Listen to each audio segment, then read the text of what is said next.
it's Danielle from Wendell Woodworks. I have heard from a couple of you. Where have you been? The quick answer is summer break, friends. And I feel like I'm talking fast because my girls are at VBS. I got a couple hours. I want to put something in, and I'm on assignment from Scroll Saw Woodworking and Crafts. I'm going to be making a tulip bouquet. So last month I was really busy doing birth month bouquets for Mother's Day, and I loved doing those. So today, on request of Scroll Saw Woodworking magazine, I'm going to be making a tulip one, and I'm just going to walk you through my whole process from start to finish. So here's my template that I drew up, and you can actually get this in the description below in Google Doc form to print off and do on your own. I'm sure the magazine will clean it up once they publish it, but you can find it down below, and I'm just going to attach this on the material that I'm going to be cutting on. And the material that I'm going to be using today is a 1/4 inch MDF for the stems and a 1/2 inch MDF for the flowers. That way I can get some more dimension. So I'm going to stack cut these materials. And the way that I'm going to do that is by applying some transfer tape onto the bottom of my 1/4 inch, and then I'm going to glue my 1/2 inch MDF right on top, put another piece of vinyl tape, and put my template down. Normally I like to use spray adhesive, but I was all out, so I resorted to using my girls' glue sticks. It works. Use whatever you have on hand. Just get that template on there.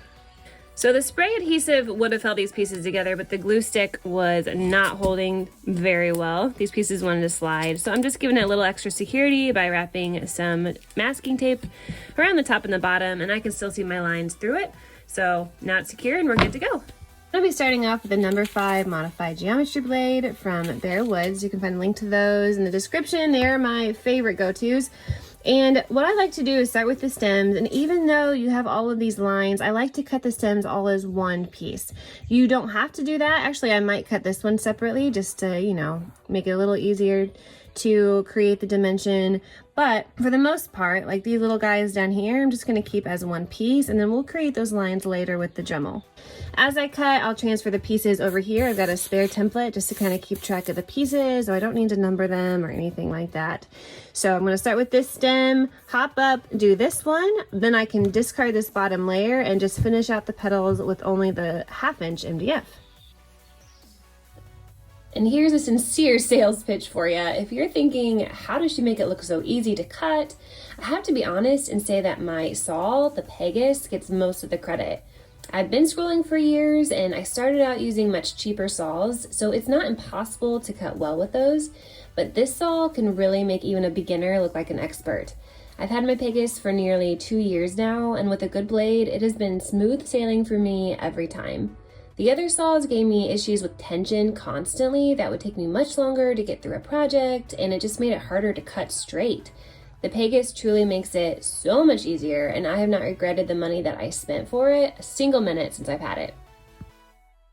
So my original idea was to stack cut, and that's actually what I normally do when I'm making birth month flowers, is keeping the stems smaller than the petals. However, once I brought it over here, I realized, wait a minute, that doesn't make sense, because this stem is going to want to be above these petals, which means it's going to want to be thicker. So I can't really use 1/4 inch for that if the petals are 1/2 inch. So I just scrapped the whole stacking method here. If I was going to do this again, I am only going to use 1/2 inch MDF. I'm keeping that flaw in the video though, because hey, maybe you want to stack cut on something else, and that's normally how I do it. However, it just doesn't make sense for this project. This is my guinea pig, and that's my brain process. As I go through something, sometimes you figure out, hey, that doesn't work, and that's totally okay. So here's all of my 1/2 inch MDF pieces. I kept them mostly together, but I cut in lines to kind of see some separation, and I'm going to create a lot of dimension on my Dremel later. I did make this piece separate, however, just to help me kind of sand that down later on. So here's my stems, and now I'm going to move on to the petals. If you want to, you can cut these lines with your scroll saw for veining effect. I am not going to cut these lines. I'm going to kind of do this on my Dremel later on. I prefer to do that, but I am going to cut each of the petals separate, and that includes the folded parts, so that I can leave these a lot thicker and kind of sand down the other piece to make that effect. So I will cut out all those individual petals, but I'm going to leave the lines for the Dremel work later.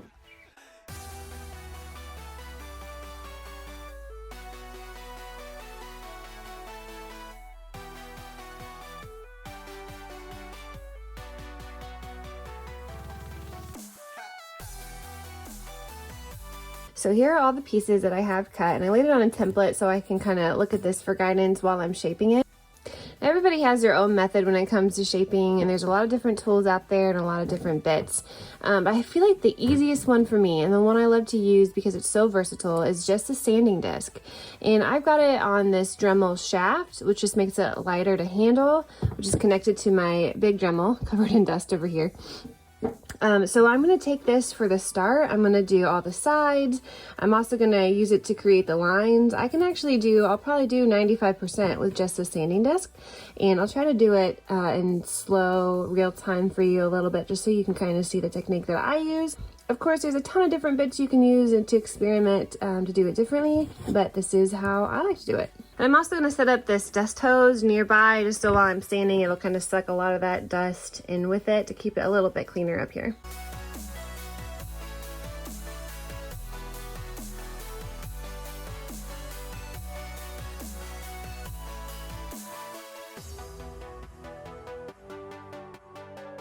The great thing about using a 1/2 inch MDF is that there's plenty of material to work with. So if you find that you don't like how your leaf or petal is looking, you can sand it down and try again. You have a lot more freedom in experimenting with a thicker material.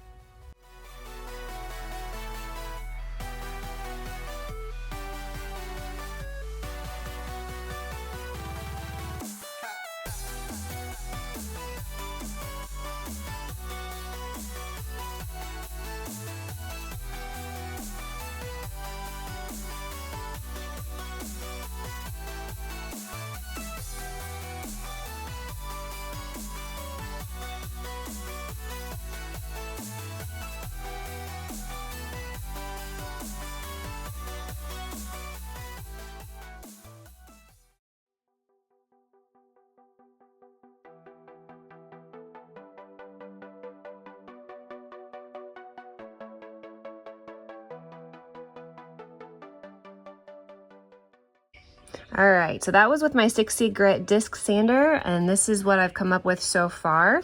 But now that I've got the pieces to where I like them, I like the shape that's coming up so far, I've done the initial sanding, and now I'm going to smooth things over with a higher grit sandpaper.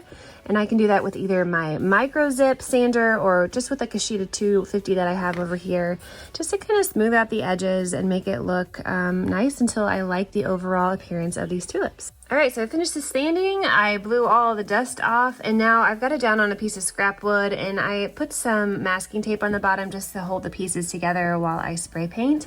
And the first step here is to prime. I think I show you guys a different primer every time I do one of these videos, but honestly, you can use a large variety of it. It just depends on what's on sale. This one was like on mega clearance at Walmart, and it works just fine. It's probably not my absolute favorite, but there's very little difference, honestly, between this one and the other automotive primer I use quite a bit. So I'm going to do a really heavy coat on this guy. I'm going to have to sand it afterwards and do one more coat, and then we can get to the painting. Make sure you focus on the sides of your MDF when spray painting, because those are the hardest places to get, and by default the top's going to get covered as well. And VBS is over. Okay, after an hour of sitting at the slip and slide, refereeing about 20 neighborhood fights that are still ongoing, I'm ready to show you the backer. So I'm just using a simple 12-inch wood round. You can make this yourself if you have a circle jig or a way of cutting circles, or you can just buy 12-inch wood plaques at Lowe's, Home Depot. This one actually came from Target. It was only $5 in the craft section, which I love. That's perfect. So especially if you're a beginner, a really great way to get a really nice backer for cheap and easy. So the way that I'm going to do this is to create a rustic white background, and I'm going to first stain it. You can use any stain. I happen to have this from the thrift store. This is just a dark walnut stain. Old Masters. I like to use Minwax a lot as well. So I'm going to start out just by staining this dark. Once that dries, I'm going to paint it completely with this flat white paint. And I have been on the same can for years. I'm pretty sure this is just your basic white paint from Walmart, and I like it because it's easily sandable. You can do as many coats as you want, but it sands super easy to kind of create the rustic look at the end before you seal it. So stain and paint, let's go. Quick little pro tip, I like to save all the mismatched socks in my laundry as stain rags.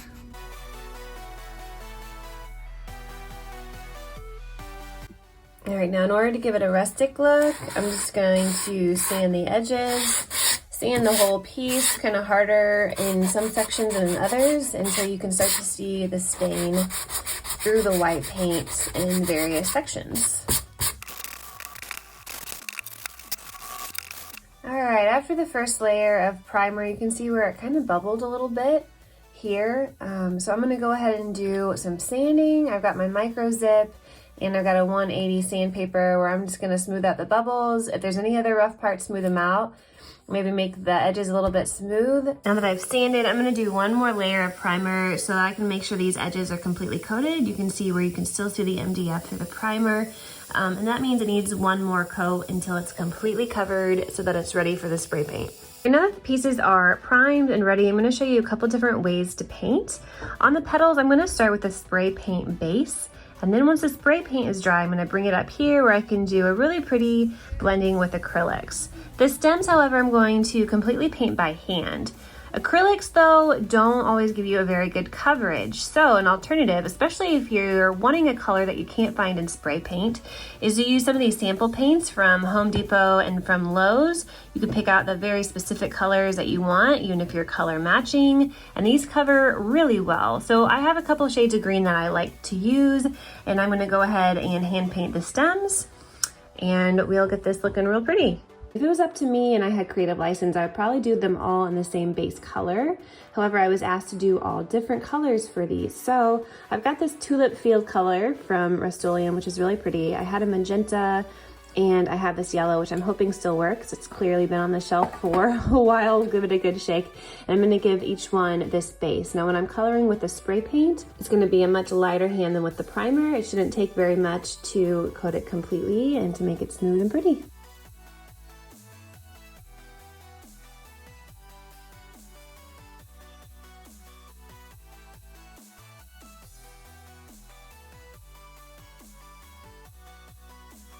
So after painting and kind of looking at the whole piece, I've decided I don't like how this one turned out.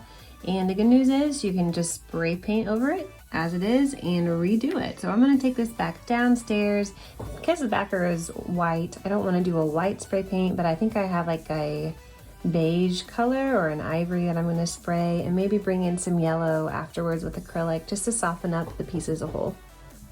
All right, so I've got the petals painted and kind of dry fit onto the plaque. But what I want to do to make this piece just a little more special is to put a little piece of twine around the bottom and tie it in a bow. And to do that, I'm going to start with a piece of twine. This is probably about 10 inches long, and just some Elmer's glue. It doesn't have to be clear, it can just be regular Elmer's glue. I always put just a drop on a piece of scrap wood and run it through to kind of coat the whole string with this glue. That way it'll just dry solid. You don't have to worry about it fraying.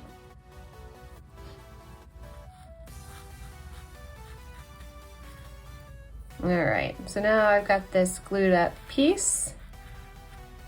Wipe my fingers off. I'm gonna take this Star Bond or just any type of super glue, and I'm gonna put a few drops on the side of where I want to twist this twine.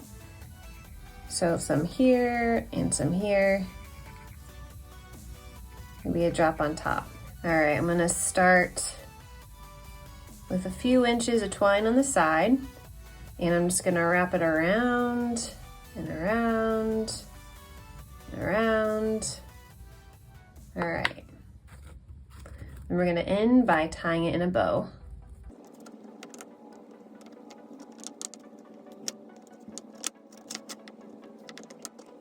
Then we're gonna cut off any excess that you have and let this dry. Once it's dry, we're gonna flip it over, and I'm just gonna take an X-Acto knife and I'm just gonna scrape the edges to cut off the twine that's on the back side so it'll lay flat on the piece. Then I'm gonna take my super glue and reinforce any pieces on the sides that may need glued down further. So all my pieces are painted, and I've dry fitted them onto the backer in the place where I want them. Once you're satisfied with the location, then it's time to glue them down. And I do this piece by piece using a combination of wood glue and a super glue such as Titebond. I prefer to use a medium or a thick.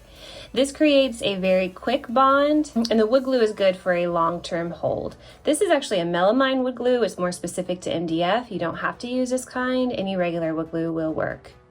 So starting piece by piece, I'm going to cover the back with the wood glue first, add a few drops of the super glue for the quick bond, and I always dab it on a piece of scrap wood just to prevent any bleeding onto the backer.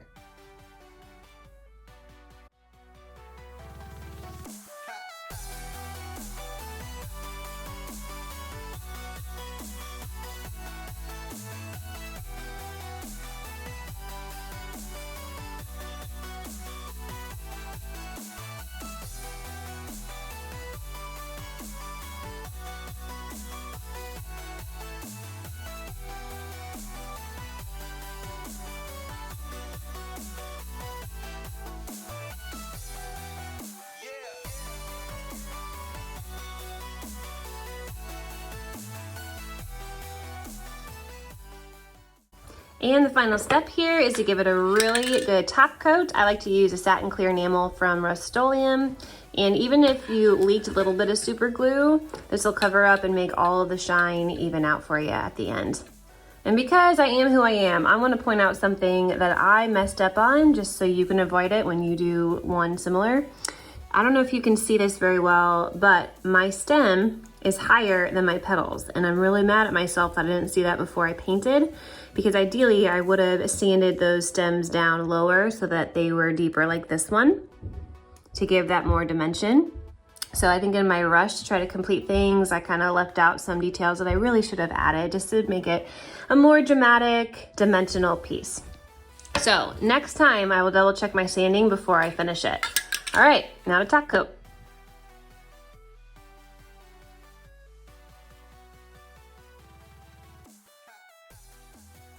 My favorite way to stay in between coats and at the very end is to just use a piece of craft paper or a part of a brown paper bag. And just by rubbing it, you will make the finish really, really smooth. So that's it, guys. Thank you so much for watching, and you can follow me for more scroll saw projects and tutorials. Happy scrolling!